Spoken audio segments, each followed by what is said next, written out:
Oui, bonjour. Ça me fait plaisir de vous souhaiter la bienvenue au nom du Salon du Livre. Puis j'ai le plaisir de présenter M. Jean-Marie Moret. M. Moret est né au cœur de la péninsule acadienne en 1939 à Killy Road, pour être plus précise. Il a passé son enfance à Saint-Sauveur, puis il a fait ses études classiques à Bathurst.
Merci beaucoup, madame.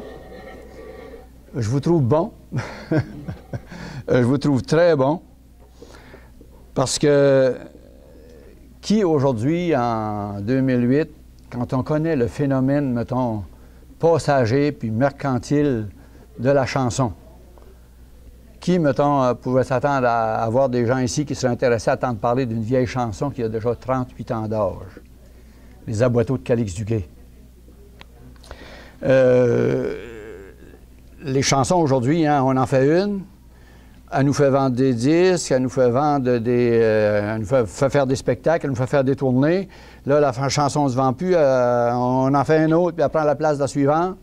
Mais les Aboiteaux, on la chante encore, même si elle a 38 ans. Je l'entends souvent chanter par des chorales en Acadie. Elle se chante encore pas mal à la grandeur du monde, mais je vous dis, on n'a pas fini de l'entendre chanter. Je vais faire tout mon possible pour essayer de vous entretenir comme il faut, puis vous faire comprendre tout le sens et la portée, le poids, mettons, du symbole que les Aboiteaux portent. Le mot Aboiteaux porte. Je vais commencer par vous faire écouter une version, mettons, méditative de la chanson de Lina Boudreau, Les Aboiteaux. Ah? Venez, venez. C'est ouvert.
entendre le psaume 23 de David. Est-ce que ça vous dit quelque chose? Le psaume 23 de David, c'est le psaume du bon berger. Moi, j'ai toujours appelé ce psaume-là le psaume des eaux tranquilles, à cause du premier couplet où il dit « Il me conduira vers les eaux tranquilles pour y refaire mon âme ». Mais le psautier dit que c'est un psaume de David, il dit que c'est le psaume 23. Comment ça m'est arrivé là? C'est ce que je vais essayer de vous entretenir là-dessus puis vous faire voir comment, mettons, effectivement, la chanson des aboiteaux est un psaume 23. Un soir de décembre 1975, Calix Duguay a soupé chez son frère à Caraquette, puis son frère Richard, qui est dentiste, là, je pense, non, oculiste. Et puis, ils ont eu un souper, puis là, il s'apprête à se rendre chez les parents de sa conjointe qui demeure à Néguac. Il écoute la radio, une émission de ligne ouverte, et puis sur cette émission de ligne ouverte-là, ben, les gens appellent pour leur faire connaître, mettons, à l'animateur de l'émission de ligne ouverte, leur état d'âme sur, mettons, la soirée qu'ils vivent. C'est la veille du jour de l'an 1975, c'est-à-dire le 31 décembre au soir. Et puis, Calix arrive à Néguac, il écoute cette émission-là. Ça le touche un peu, l'état d'esprit des gens qui appelaient, des gens seuls, des gens âgés, des gens malades, les gens, une ligne ouverte, tout ce que c'est qui peut nous passer, là, puis pousser des gens à appeler un jour de l'an au soir, alors qu'on savait qu'à ce moment-là, hein, toutes les familles, ça se rassemble, puis ça fête, puis ça se réjouit. Fait que Calix arrive chez lui, il se couche vers 11 h du soir, puis il ne s'endort pas. Il ne s'endort pas, puis il sent le besoin de composer. Il se lève, il s'en va dans la cuisine de son beau-père, il s'installe à la table, puis il commence. Et puis, au bout de 3-4 heures, vers 3-4 heures du matin, il a fini, il laisse le papier là, puis il s'en va se coucher, puis il tombe endormi. C'est qu'il y a un profond mystère dans cette chanson-là. D'abord, elle arrive en plein cœur de la nuit. Qu'est-ce que c'est qui se passe? La naissance et les circonstances sont assez quand même drôles. Calix, au moment où il compose cette chanson-là, 2 semaines avant, il vient de gagner le Festival de Grande-Bay. Il flotte puis il plane. Oui, mettons, puis dans ce temps-là, le Festival de Grande-Bay, c'était quelque chose, là. Mais c'était la veille du jour de l'an 1975. Le 31 au soir, 31 décembre au soir, puis il a commencé le 31, mais il l'a fini le matin du jour de l'an. Ça fait que l'auteur lui-même, le temps où la chanson apparaît, en 1975, retournant en arrière, l'Acadie connaissait un boom économique assez intéressant. Puis, c'était pas une époque où on pouvait dire que, mettons, l'Acadie tombait en lambeaux, puis que les gens n'en pouvaient plus de fatigue. Les rues se construisaient dans Alortville, puis il y avait des rues qui se construisaient dans Madawaska, puis dans Saint-Jacques, puis partout, c'était le boom. On venait de construire Mactaquac, et puis l'Acadie entière était en effervescence autour de Irving, qui venait d'investir dans les mines de Bathurst, puis de Miramichi. Et puis, ça amenait des millions, puis l'Acadie vivait, en plus de ça, l'Acadie vivait son boom, les baby boomers entraient sur le marché du travail, hommes et femmes. Alors, vous voyez les circonstances dans lesquelles la chanson apparaît. Ça apparaît aussi dans la saison des fêtes, la saison où on se fait des cadeaux. Puis ça apparaît dans un temps qu'on pouvait appeler à ce moment-là le temps de l'Avent. Parce que, mettons, Calix, il venait juste de sortir d'une période qu'on appelait, au point de vue liturgique, le temps de l'Avent. Hein, les 4 semaines qui nous amènent à la fête de Noël. C'est la raison pour laquelle, dans la chanson, ça parle beaucoup d'avenir. Les 3 couplets, hein, avant de venir nous parler de départ, viendront-ils un jour, ainsi de suite.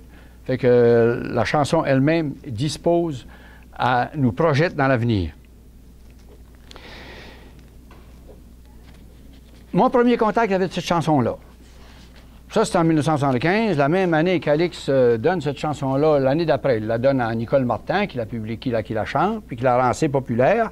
Mais moi, la première fois que je l'ai entendue, la chanson, c'est par Calix. Calix s'en souvient pas, lui, mais moi, je me souviens que la première fois que j'ai entendu cette chanson-là, c'était Calix animait l'émission, je ne sais pas si vous en souvenez, Encore debout à Radio-Canada à Moncton. Et puis, il commençait par, depuis il chantait le Pommier doux pour commencer cette chanson, cette émission-là. Là. Et puis, moi, j'apprends la chanson. Puis tout de suite, quand je l'ai entendue la première soirée, j'ai eu l'impression, puis j'ai eu envie d'apprendre cette chanson-là. Je n'avais pas encore vu le texte. Je faisais du chant choral, puis moi-même, je faisais des chansons, puis je grattais un petit peu ma guitare à ce moment-là. Je commençais. Puis, ça m'intéressait d'apprendre la chanson. Mais j'ai seulement eu la feuille de musique au début des années 80. Le temps passe, j'apprends la chanson, puis chaque fois que j'avais l'occasion de la chanter pour moi-même, je la chante. Je me laisse habiter petit à petit par la chanson, jusqu'au solstice d'hiver 2007, le 19 décembre. Puis là, les solstices, pour moi, là, quand je rentre en scène là-dedans, là, les solstices puis les équinoxes ont de l'importance. Parce que ce sont comme des étapes puis des bonds que je franchis comme ça en sentant besoin de parler de la chanson.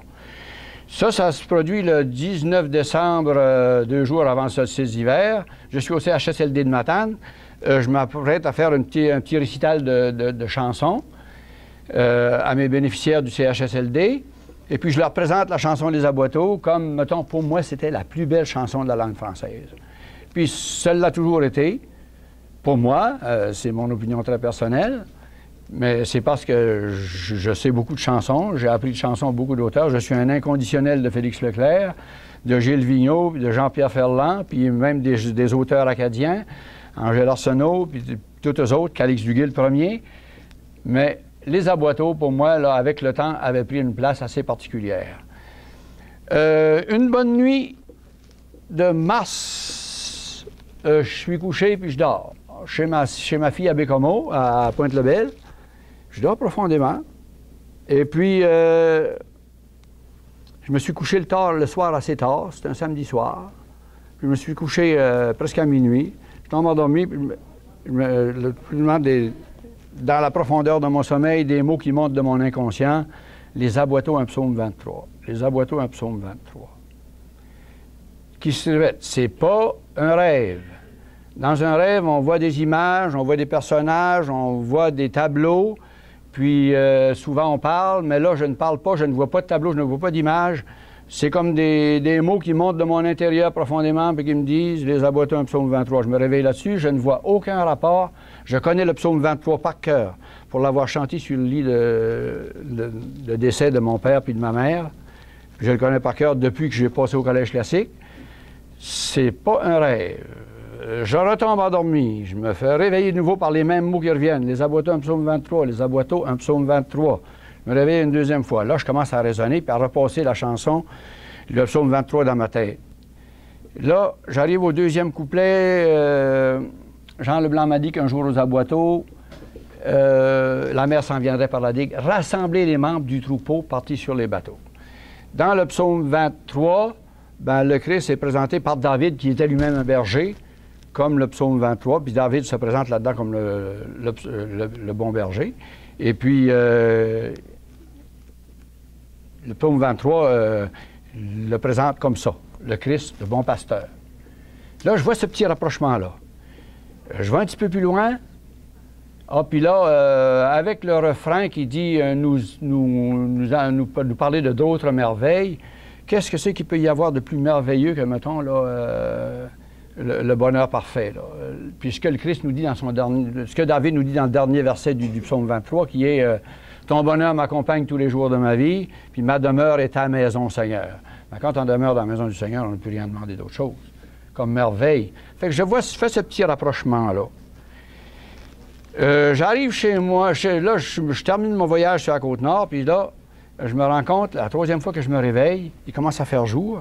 Puis c'est encore les Aboiteaux, un psaume 23 dans ma tête, il fait jour. Puis je suis le 23 mars au matin.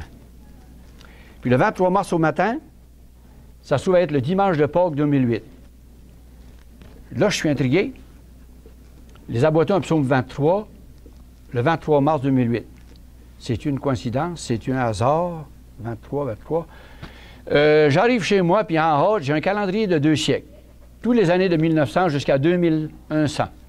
Je regarde dans le calendrier, je constate que les années où Pâques tombe un 23 mars, ça se produit seulement à tous les 28 ans.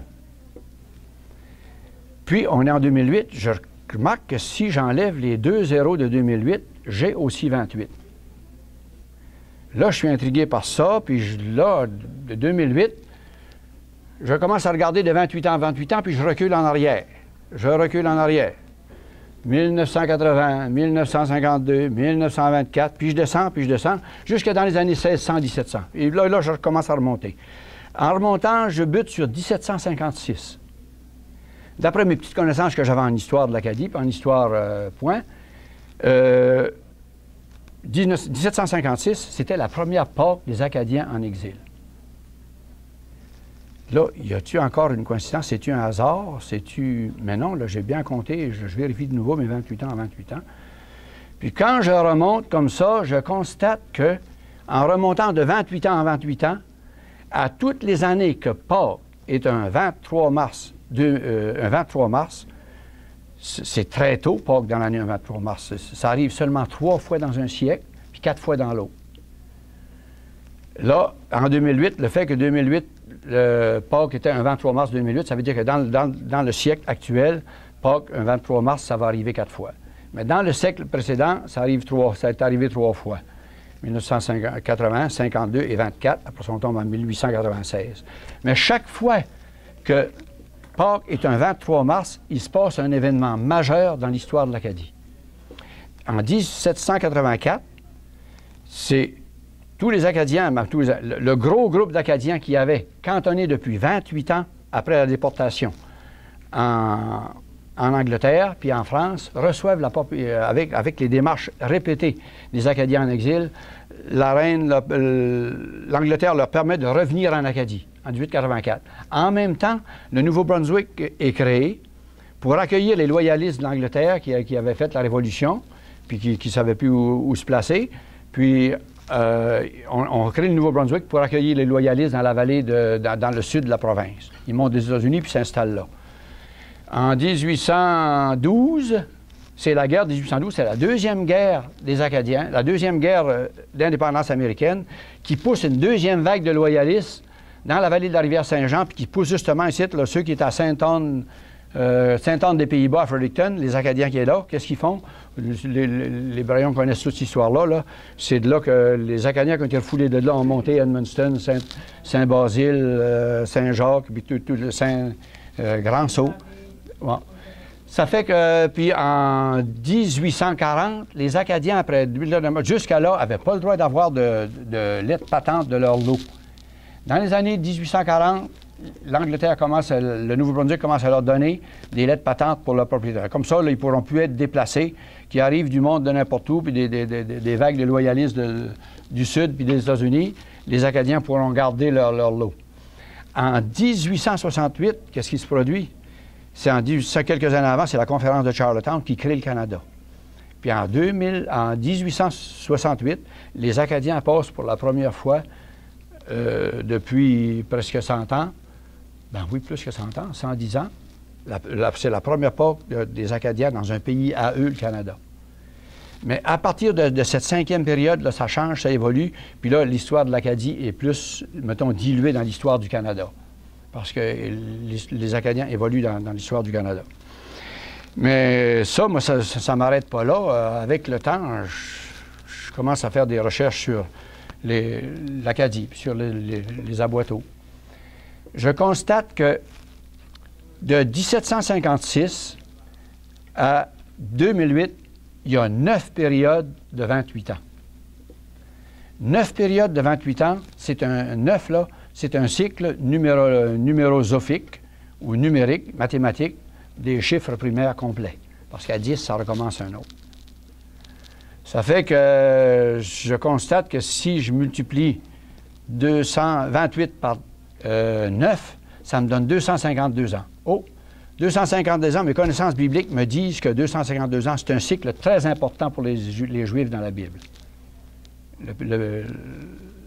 la nationalité du Christ évolue dans des cycles de 252 ans. Là, je continue mes recherches, et puis ça, c'est juste vers la fin de l'écriture de mon livre, avec encore des éclairances, puis des choses qui me viennent, puis des bribes de recherche que je vois à gauche à droite. Si je multiplie 258 par 252, si je multiplie ça par 12, un cycle cosmique complet, les 12 mois de l'année, les 12 apôtres, les 12 ci, les 12 ça, il y a le chiffre 12, c'est un cycle cosmique.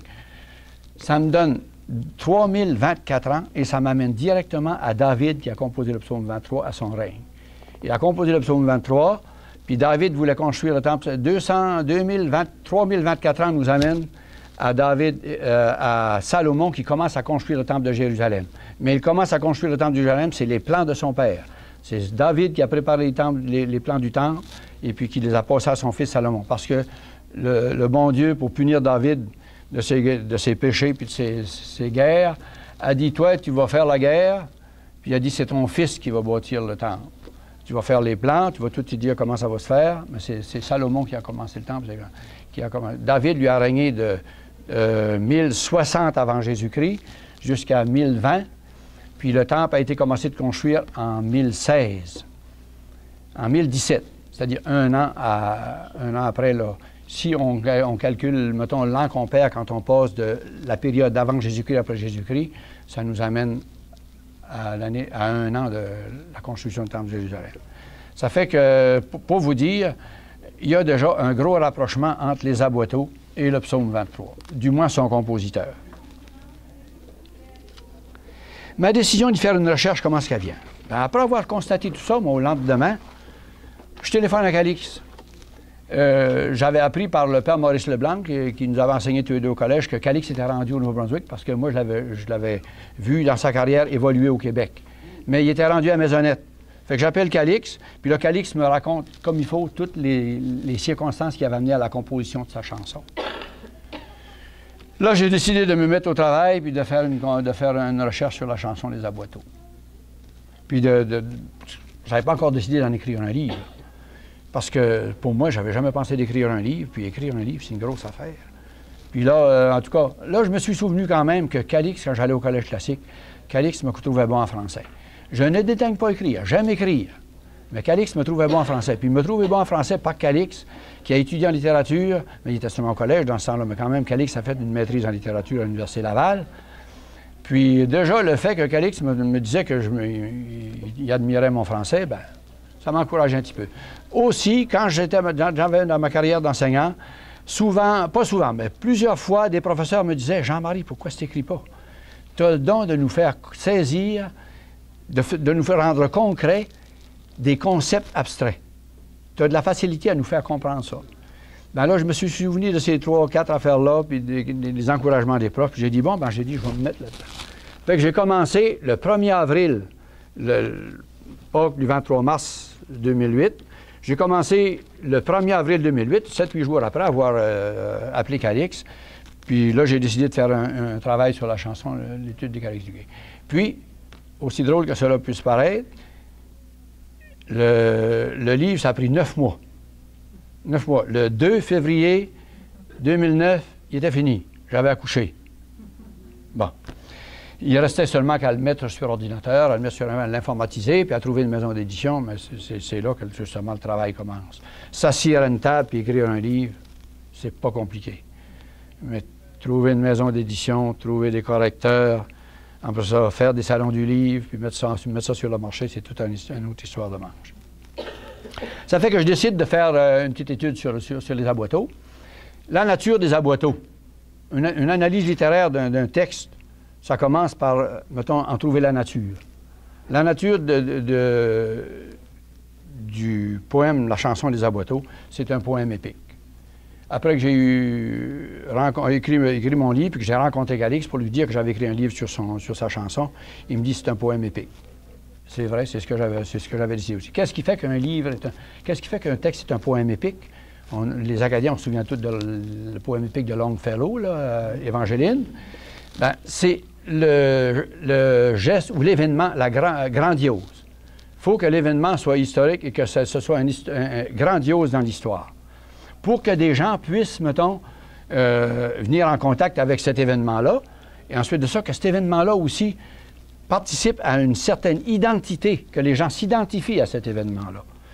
Puis nous autres, on sait qu'on s'est longtemps identifié à Évangeline, puis à Gabriel, puis même on s'identifie encore à ces deux personnages-là. Est-ce qu'on s'identifie tellement aux gens ou est-ce qu'on s'identifie à la grandiosité de leur périple, qui sont une fois déportés, qui se sont ramassés... Évangeline a cherché son Gabriel à la grandeur de l'Amérique du Nord pour finalement le trouver sur son lit de mort. Bien, le poème épique de Calix, La nature des Aboiteaux, c'est un poème épique, c'est une épopée. Puis quand on parle, tu as rassemblé les membres du troupeau partis sur les bateaux, nous autres, on est porté à le fait qu'on est des Acadiens, on est porté à associer ça à la déportation des Acadiens. Mais il n'est pas question du tout, c'est pas la déportation des Acadiens. Pas une fois dans sa chanson, Calix ne parle de l'Acadie. Pas une fois, ni des Acadiens, ni des Acadiennes. Il passe ça, en fin de mots, c'est caché dans son texte. C'est nous autres, Acadiens, qui, le fait que nos ancêtres ont été déportés, on est portés à associer ça. Puis le phénomène de l'Aboiteau nous étant aussi familier, parce que les premiers Acadiens se sont installés en Acadie avec les Aboiteaux. Les Acadiens qui arrivaient en Acadie, ils ne bûchaient pas les terres comme les gens du Madawaska ont fait, tout ça. Et puis les gens d'Alortville, puis Saint-Sauveur, puis Tillereau. Ils se trouvaient une place sur le bord de la mer, à l'estuaire d'une rivière où il y avait des grands prés. Puis ces prés-là avaient été, mettons, enrichis par de longues alluvions de coulées d'eau le printemps, puis de la mer qui vient. Puis ces terres-là étaient très riches. Qu'est-ce qu'ils faisaient? Ils construisaient des digues, puis ils encerclaient ces terres-là, puis ils cultivaient ça. C'est comme ça qu'ils se sont implantés en Acadie. Puis ça, même durant tout le temps, jusqu'à la déportation, le phénomène de l'Aboiteau a été, mettons, la raison de vivre, puis la raison de vie des Acadiens. Alors, la nature du poème, au départ, on est porté à y penser, nous autres, que c'est un poème épique. Mais le fait que moi, je me suis fait dire, dans mon état altéré de conscience, que c'était un psaume 23, bien, les Aboiteaux ont aussi une nature psalmique. C'est un psaume. Mais en plus, le fait que, mettons, les Aboiteaux est un phénomène trinitaire, un phénomène de trois, les Aboiteaux ont aussi une troisième nature qui est une nature, je dirais, apocalyptique. Mais là, apocalyptique, pas en sens de catastrophe, là, puis d'affaires à faire peur au monde. Le vrai sens du mot apocalypse, c'est révélation. Puis la chanson le dit, les trois refrains, hein, que le pays d'alentour s'éveille. Puis quand on dit à la troisième fois, mais c'est parce que ça ne s'éveille pas, c'est parce que ça s'endort, puis c'est d'un réveil qu'on a besoin. Puis le réveil, dans le mot révélation, il y a le mot réveil. Pour se faire révéler une chose, il faut être réveillé. Alors, la nature du poème, c'est un poème de nature épique, mais en même temps aussi, il y a un poème de... Il y a trois natures. Épique, psalmique, puis apocalyptique. La forme du poème, c'est une autre affaire. La forme du poème, c'est un poème qui, mettons, il y a une forme trine, ça veut dire trinitaire. Partout dans le texte des Aboiteaux, le chiffre 3, d'une façon tout à fait sous-consciente ou inconsciente, puis aussi consciente, apparaît. Parce que quand on regarde le texte, 3 refrains, 3 couplets, 3 refrains. Mais dans les refrains, il y en a 2 qui sont semblables, le premier refrain et le deuxième refrain sont semblables. Mais le troisième refrain est différent. Puis, le fait que les 2 premiers refrains sont semblables, ça nous amène aux 2 du psaume, là, aux 2 du psaume 23, 2 sur 3. Les deux premiers refrains sont semblables, le dernier est dissemblable, le troisième. Puis, le poème, ben, mettons, il y a 3 strophes, 3 refrains, mais ce qu'il y a de particulier avec la chanson des Aboiteaux, normalement, un refrain dans une chanson, ça ne fait pas avancer la chanson, ça ne fait pas avancer l'histoire. Très souvent, c'est une turlute, des mots qu'on répète simplement pour, mettons, peut-être donner de l'importance à certaines, à faire passer une idée, mais en général, dans les aboiteaux, c'est pas ce qui se passe. Dans les aboiteaux, le refrain fait avancer l'action. Le fait qu'il y a un « mais » au début de chaque refrain, mais ça met une objection, ça veut dire que ça nous fait comme oublier ce qui s'est passé dans le couplet, puis ça projette l'action dans un autre niveau. Après qu'on a dit le « mais » là, dans les refrains de la chanson Calice du Gué, le « mais les aboiteaux », attendre quelque part que le pays s'éveille, on a l'impression complètement, avec la mélodie qui se joue, puis avec aussi les mots du texte, qu'on n'est plus dans la même sphère d'activité que dans le couplet. Dans le couplet, on dirait que c'est les hommes, c'est les besoins des hommes qui sont exprimés. C'est les attentes des humains qui sont exprimées dans les couplets. Mais après le « mais » dans les refrains, c'est les attentes de Dieu face à l'homme qui apparaît. Parce que les aboiteaux attendent quelque part que le pays d'alentour s'éveille, c'est Dieu, moi c'est comme si Dieu disait, là, « Et toi, le ciel t'aidera. Réveille-toi, là, puis je vais t'aider. » OK? Puis, la forme, ça, c'est la forme, si on peut dire, du texte. Puis, j'ai dit que ça avait une forme trine. Chaque couplet a 3 tableaux. Ce qui fait dans les 3 couplets 9 tableaux qui se rapportent à l'humain, à la vie de l'homme dans son évolution vers son salut. Puis, je dis vers son salut parce que je vous demande tout de suite là, un petit mot, là. Dès la première phrase, « Hier, je suis allé en rêvant d'Isabeau. » De quoi Isabeau rêvait? Elle rêvait au bonheur parfait. Elle attendait, elle avait perdu son anneau de noces, il est tombé à l'eau, puis c'est quoi le symbole de l'anneau? Quand on se marie, qu'on se passe un anneau au doigt, c'est qu'on veut s'attacher le bonheur, comme une chaîne. Puis en rêvant d'Isabeau, c'est ce que ça veut dire. Puis on se rend pas compte, on passe vite sur cette phrase-là. Hier, je suis allé en rêvant d'Isabeau voir le foin pousser sur la digue. Mais c'est la raison, l'anneau d'or d'Isabeau, qui donne tout le reste du sens à la chanson. Qui donne tout le reste du sens à la chanson. Ça fait que... J'ouvre ici une parenthèse pour m'exprimer l'utilisation de la synthèse théosophique. En synthèse théosophique, 3, là, c'est un projet. Théosophie, en synthèse, c'est la construction. Puis théosophique, théo, il y a le mot Dieu là-dedans, puis sophique, sagesse, la sagesse divine. C'est que les nombres sont divins. Si je vous dis que les nombres sont divins, là, pensez-vous que je vous mens? C'est possible. Mais les nombres sont divins. 1, le 1, là, c'est Dieu le Père, c'est le commencement de tout. Puis après ça, ça passe. 1, 2, c'est le 1 du départ qui est divisé en 2, le Père et le Fils. On a le 2 là, du psaume 23. Et puis le 3, lui, c'est l'Esprit qui réunit le Père et le Fils, puis qui fait la 3e personne de la Trinité. Puis on a l'essence du psaume 23 là. Dans la forme aussi, alors, la forme des aboiteaux, elle a aussi une forme numérique. Une forme numérique. Je vous dis, le 3 est omniprésent dans les aboiteaux. Une autre petite particularité, qui reviendra plus tard, chaque personne de la Trinité apparaît dans le texte, toujours au même endroit dans le couplet et dans le premier tableau du couplet. Puis quelle place que vous pensez qu'il peut apparaître? C'est la Trinité. Chaque personne de la Trinité apparaît dans la chanson au 3e mot du premier vers de chaque couplet. Hier, par exemple, Dieu le Père, le « je suis », c'est ce qui s'est dit à Moïse sur la montagne, là. Le premier être qui a été, puis qui a dit « je suis », c'est Dieu le Père. Hier, je suis allé en rêvant d'Isabeau voir le foin pousser sur la digue. Dieu le Père apparaît au premier mot du premier couplet. Le premier couplet lui appartient. Dans le premier couplet, là, c'est le verbe « être » qui est à l'honneur. C'est le verbe « être » qui soutient toute l'action, tout le texte. Hier, je suis allé en rêvant d'Isabeau voir le foin pousser sur la digue. Ce coin de pays était si beau, dans le 2e tableau. Encore le verbe « être ». Et là, c'est le pays. Là, c'est plus seulement un boiteau, là.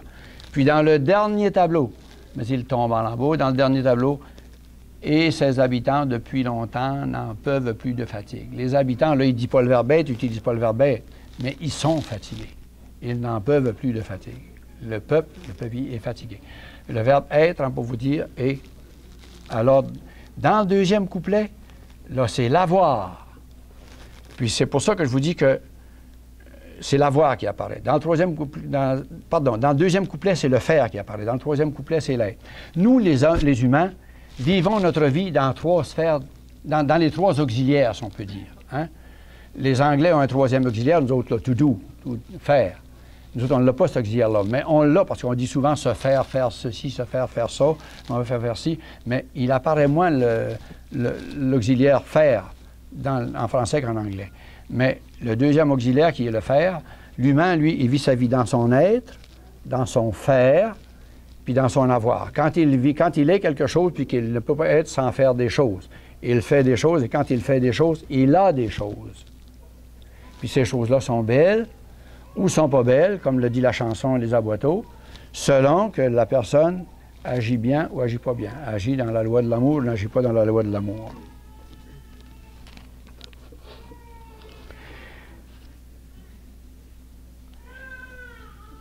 Une synthèse théosophique, c'est la façon de procéder pour donner au nombre une valeur d'événement. Et non seulement, mettons, si je parle d'un calendrier comme 2008, d'un barreau dans l'échelle du temps. Si je prends, par exemple, la date de la dispersion des Acadiens, elle est supposée avoir commencé, il semblerait, le 8 octobre 1755. Il semblerait qu'il y a eu quelques dispersions avant, là, mais les historiens s'entendent pour dire que, mettons, les Acadiens ont commencé à être dispersés le 8 octobre 1755. Si j'additionne 8 plus 1, ça donne 9. 17, 1 plus 8, 7, 1755, ça donne 8. 8 plus 9, ça donne 17. 55, 1755, 55, ça donne 10. J'additionne le 10 avec 17, ça donne 27. Puis là, je dois synthétiser pour construire. 2 plus 7, ça donne 9. Voyez-vous, la fin d'un cycle, la fin de tout ce que c'est qui s'est passé en avant. Ça veut dire que ça, le 8 octobre au matin 1755, les Acadiens étaient à la fin, c'était leur dernière journée d'un cycle de 252 ans qu'ils avaient passé à travers. Puis il en commençait un autre. Puis si je fais le total de 1756, ça me donne 1. 17, 1 plus 7, 8. 56, 5 plus 6, 11. 11 plus 8, 11 plus 8, ça donne 19. 1 plus 9, 10. Et si je fais les synthèses théosophiques de chacune des dates de 28 ans, là, de Pâques le 23 mars, ça me fait évoluer comme ça passe par 2, puis par 3, puis par 4, puis par 5. Mais tous ces chiffres-là ont tous des sens comme ça. Comme si le 9 avait un sens de fin et finale, d'une chose qui finissait, bien le 1 a le sens d'un départ. En 1756, au matin, les Acadiens commençaient, ils se réveillaient, ils avaient à passer leur première fête de Pâques dans un pays d'exil. En fait, dans pas de pays. Le seul pays qu'ils avaient à se référer à, c'était leur pays intérieur. Ce que c'est qu'ils gardaient de leur soif de bonheur.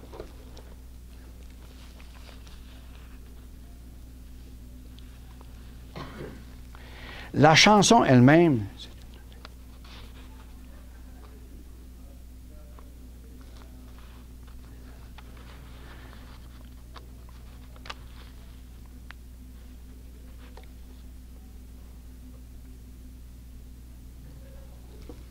Calix a composé sa chanson dans 187 mots. Il y a des mots qu'il a utilisés 2 fois, mais il a composé ça dans 187 mots. 1 plus 8 plus 7. 1, je vous ai dit tantôt, c'est Dieu le Père, c'est le départ de tout. 8. 8, c'est la justice infinie. C'est la justice que l'homme a droit s'il a franchi toutes les étapes avant d'arriver à 9. C'est un équilibre. Puis c'est cet équilibre-là dans lequel, mettons, les Acadiens, l'avant-dernier 28 ans que les Acadiens ont vécu en Acadie, ils étaient vraiment dans une période de justice. Même si les Anglais avaient pris possession du pays en 1713, avant ça, là, ils s'entendaient avec leur philosophie de pacifistes, là. Ils s'entendaient avec les Anglais, puis ils prospéraient. Puis ils prospéraient bien à part de ça. Puis la chanson de Calice du Guet aussi, 8, 187 mots. 7, ben, vous savez ce que c'est que le chiffre 7. 7, c'est le chiffre de la Bible, c'est le chiffre de la Genèse, c'est le chiffre du triomphe divin dans le projet de son salut pour l'humanité. Si on fait le total de 187, ça donne 16, puis 1 plus 6, ça donne 7. Ça fait que les 187 mots de la chanson Les Aboiteaux nous dit que Dieu triomphe dans ce texte-là.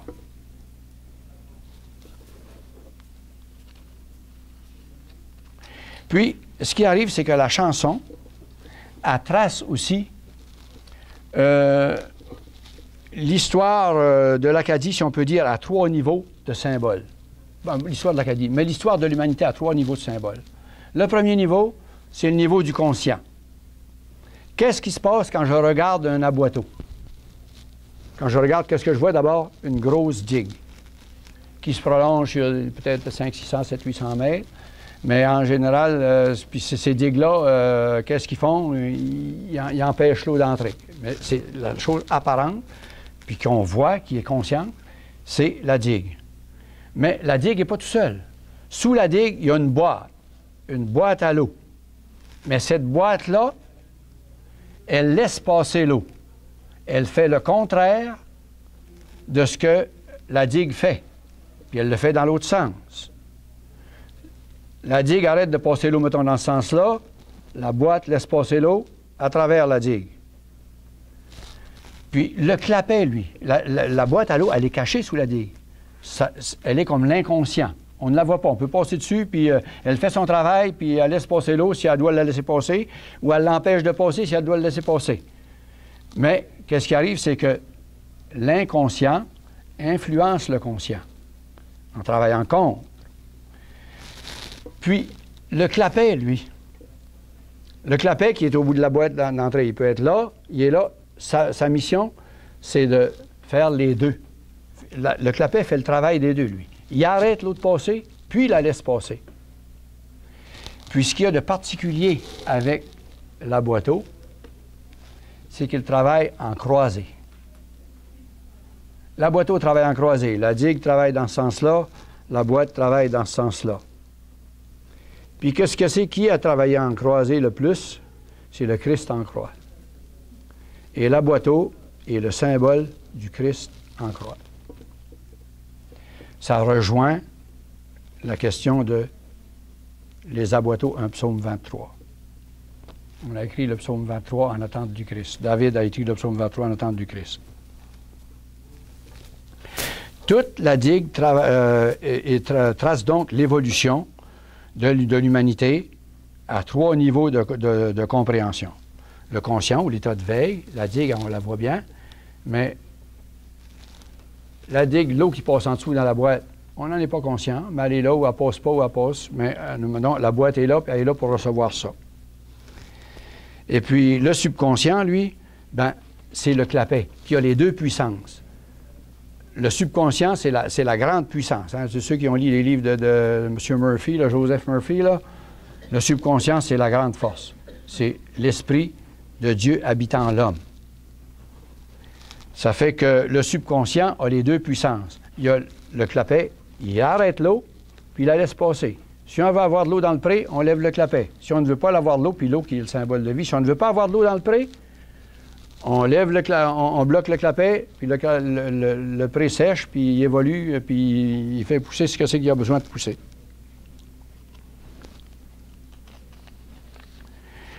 C'est là-dedans qu'on rejoint aussi hein, les trois choses que je vous ai dit tantôt, l'être, le faire et la boire. La digue est là. La boire, qu'est-ce qu'elle fait? Elle laisse passer l'eau. Puis si elle laisse passer l'eau ou si elle l'empêche d'entrer, le pays prospère et on a des belles récoltes.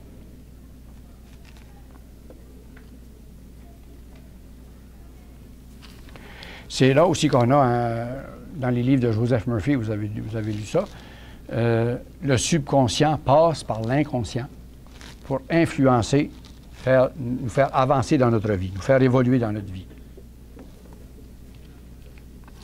Dans son texte, Calixte respecte la nature de la boiteau. Son essence, qui est de laisser passer l'eau, c'est dans le 3e couplet que l'ambiguïté de la chanson tombe. La mer s'en viendrait par la digue en lui donnant son sens de porteuse de vie, que la mer vient et ensuite elle apporte la vie dans le pré. De nos jours, il y en a des aboiteaux au Nouveau-Brunswick, là. Les cultures de canneberge dans la région de Chibouctou, là, il y a des aboiteaux qui contrôlent ça, là. Ils ont besoin de l'eau pour récolter les canneberges. En d'autres mots, comme vous le dites, l'aboiteau laisse passer l'eau ou dépendant qu'on en a besoin. Si on fait de la pisciculture, sur le bord d'une rivière, on va se servir des aboiteaux pour laisser rentrer l'eau, pour rafraîchir l'eau des poissons ou l'oxygéner, puis ainsi de suite. Si on fait des cultures d'autres choses, on a besoin des aboiteaux. C'est dans sa forme et sa fonction que la boiteau est une chanson qui a l'humain pour nature, comme champ d'action. C'est l'humain qui vit sa vie dans son être, son faire et son avoir.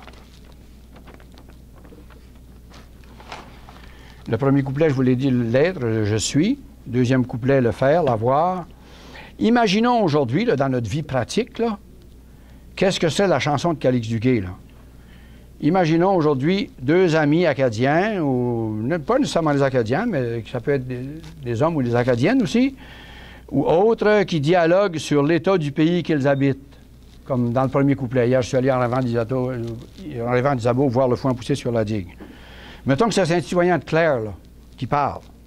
Hier, je suis allé voir au moulin de Clare si le moulin allait ouvrir.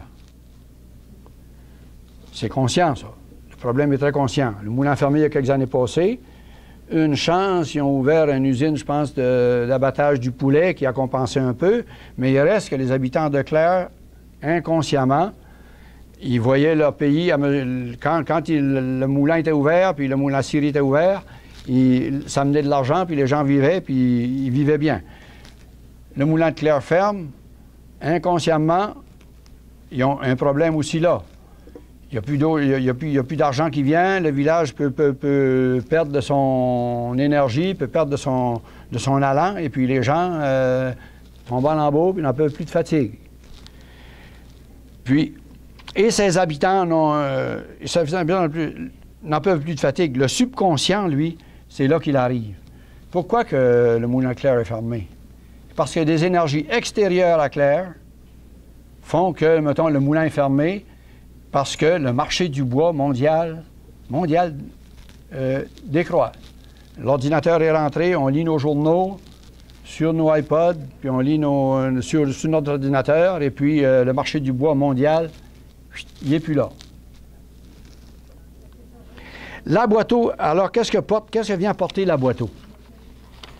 La boiteau, là, c'est que le gars qui dit qu'il va au moulin Clare voir si le moulin va ouvrir, puis le gardien qui est là lui dit, bon, ben, hey, j'ai entendu dire, Irving a dit, il y a un des gars, Irving, qui a passé, puis il a dit que le moulin allait peut-être ouvrir. Ah ouais. Ben, juste une parole d'espoir. La chanson des aboiteaux, c'est ça aussi, hein. Dans le premier couplet, il n'y a plus d'espoir, le pays tombe en lambeaux, mais dans le deuxième couplet, Jean Leblanc arrive, puis il dit que la mère va venir, puis elle va rassembler les membres du troupeau, puis elle va donner de l'espoir. Les aboiteaux portent un message d'attente et de poursuite du bonheur d'Isabeau. Le bonheur parfait dans l'anneau d'or. Qu'est-ce que le refrain ajoute, lui? Le refrain, je vous dis, dans le refrain, quand on finit le premier couplet, et ses habitants depuis longtemps n'en peuvent plus de fatigue, on serait porté à attendre quelque chose dans le deuxième couplet. Mais dans le refrain, c'est-à-dire. Mais le refrain, c'est Dieu qui dit à l'homme de se réveiller et de travailler à son bien-être. Mais Jean, lui, dans le deuxième couplet, je vous dis que c'était les attentes des hommes. Jean Leblanc, dans le deuxième couplet, arrive, puis là, il aborde un peu d'espoir. Il amène l'espoir que, mettons, la parole pourrait, le moulin pourrait ouvrir. Dans le deuxième couplet, Jean Leblanc apparaît comme le messager de la parole, entendu et présente dans le premier refrain. Qu'est-ce que c'est que le citoyen de Clare attendait? Hein? C'est des paroles de réconfort, là, une promesse que le moulin allait ouvrir, ainsi de suite. Ben, c'est un peu ce que Jean Leblanc fait quand il arrive dans son deuxième couplet. Nous devons obligatoirement considérer la boîte à du point de vue de la numérosophie à cause de sa parenté avec le psaume 23. Si je fais le total de 2 et 3, ça donne 5. Et 5, dans un cycle complet de 9, vous avez 1, 2, 3, 4, puis 5 est au milieu, puis pour ça, 6, 7, 8, 9. Et 5, 2 plus 3, dans le psaume 23, c'est le chiffre du Christ qui arrive. Puis regardez où le Christ arrive encore dans le deuxième couplet. Jean Leblanc m'a dit. On a toujours dit dans les chrétiens, puis l'Église catholique dit que le Christ, mettons, est l'homme de la parole qui parle puis qui crée. Le Christ apparaît comme la parole de Dieu, pour porter la parole de Dieu. Jean Leblanc m'a dit. Au troisième mot, c'est parce que là, nous autres, les Français, on inverti, mais les Anglais, ils disent « said to me ». John Leblanc said to me. Ou told me. Mais le troisième verbe, le verbe de la parole arrive, puis la parole du Christ arrive au troisième mot du deuxième couplet.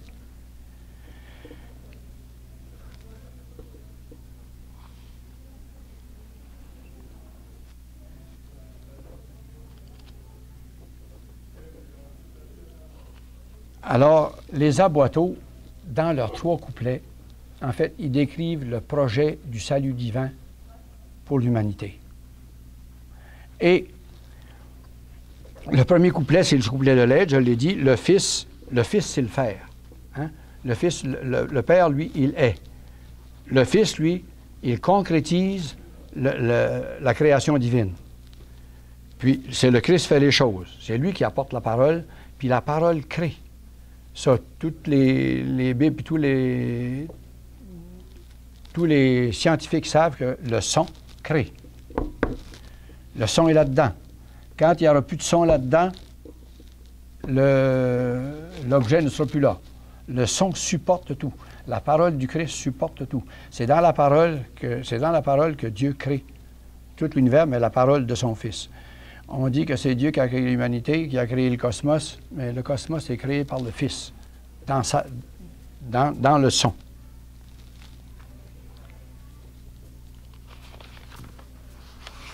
Et s'il y a quelqu'un qui pourrait me dire combien de temps il me reste?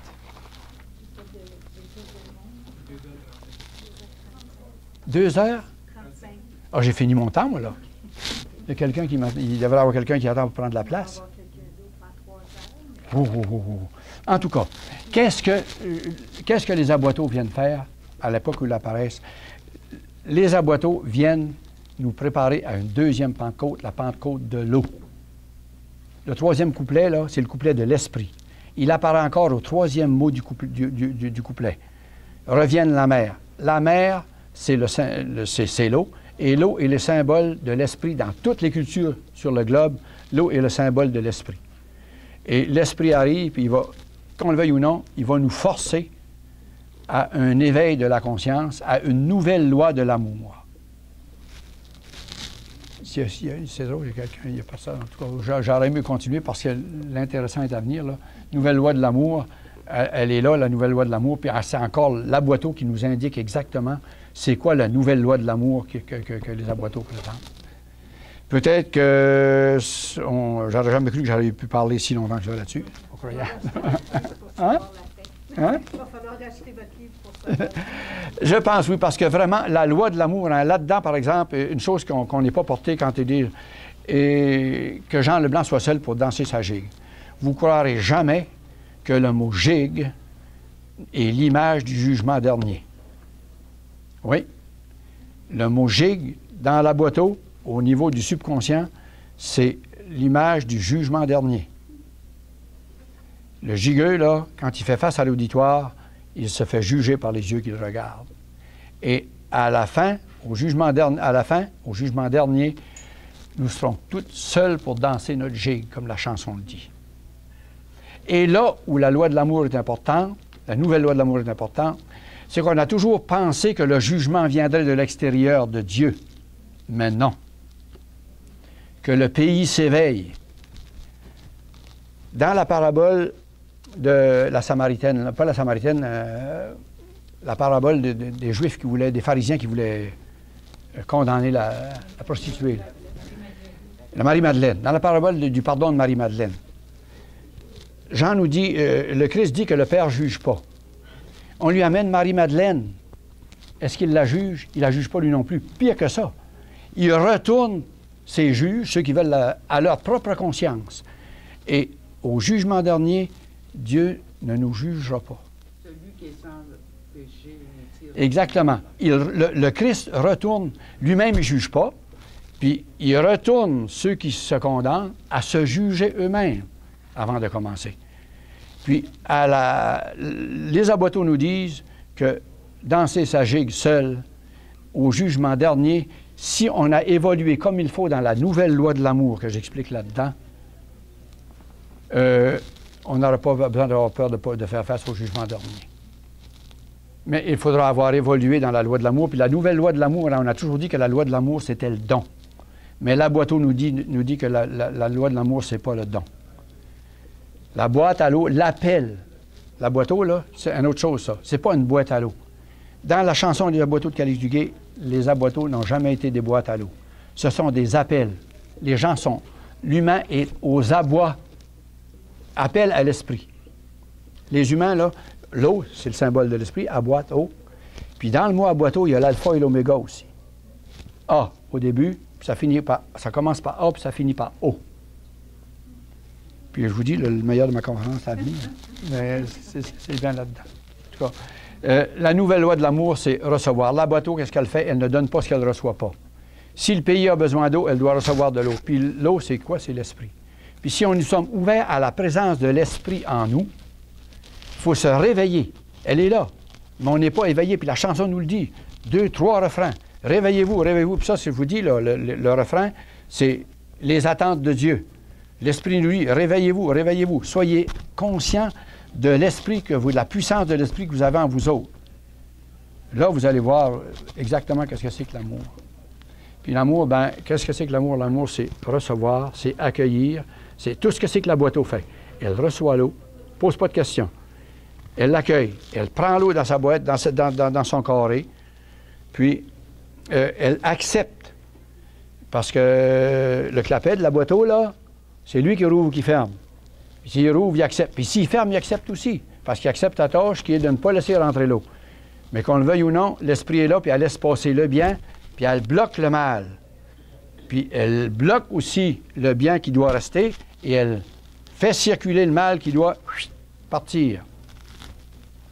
Puis, il faut être ouvert à cette... Moi, je vous dirais, là, la nouvelle loi de l'amour, que la boîte nous dit, ne donne pas si tu n'es pas prêt à intégrer le refus. Parce que des fois, on pense qu'on donne, nous autres, puis on peut donner, puis hop, OK, j'ai fait ma job. Non, non, non. Qu'est-ce que tu fais à mon neveu si je lui donne un cadeau, puis il ne veut pas l'avoir, mon cadeau? Je suis insulté. Je dois recevoir son refus, je dois accueillir son refus, puis je dois accepter son refus. Plus que ça, je dois le faire fleurir. La 4e étape que la boîte à eau fait, elle fait fleurir le pré. Puis, qu'est-ce que l'humain doit faire? Il doit fleurir tout ce que la vie lui envoie. Si la vie lui envoie un cancer, elle doit faire fleurir son cancer. S'il lui envoie une mortalité ou un deuil, il doit faire fleurir son deuil. Puis ça se fait. Mais il faut être présent, il faut être réveillé à la présence de l'esprit, l'eau en soi. Le symbole de l'esprit en soi. Alors, moi, je vous remercie. J'ai passé mon temps heureux, puis je devrais après signer des livres là-bas.